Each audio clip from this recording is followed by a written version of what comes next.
India அளவுலையும் சரி தமிழ்நாடு அளவுலையும் சரி நம்ம கம்பெனியை விட கம்மியாக கொடுக்கறதுக்கு எந்த கம்பெனியுமே இல்லை. அந்தளவுக்கு பவர் வீட்டரும் சரி மில்கி மிஷினும் சரி சாஃப்ட்வேரும் சரி கம்மியாக கொடுத்துக்கிட்டு இருக்கோம்.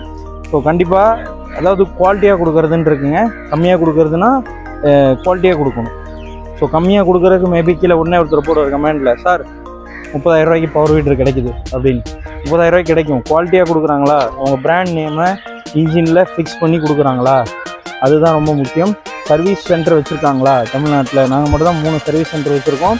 ஸோ இதெல்லாம் தான் ஒரு மெயினான விஷயம். ஃபார்மர்ஸுக்கு சர்வீஸ் கொடுக்கணும் கரெக்டாக.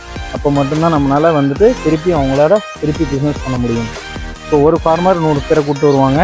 ஸோ அதுதான் நம்முடைய இதுவே. நம்ம வீசன் அக்ரோ வளர்ந்ததுக்கு காரணமும் அதுதான். இன்றைக்கும் அந்த ஃபார்மர்ஸ் எல்லாருக்குமே நன்றி.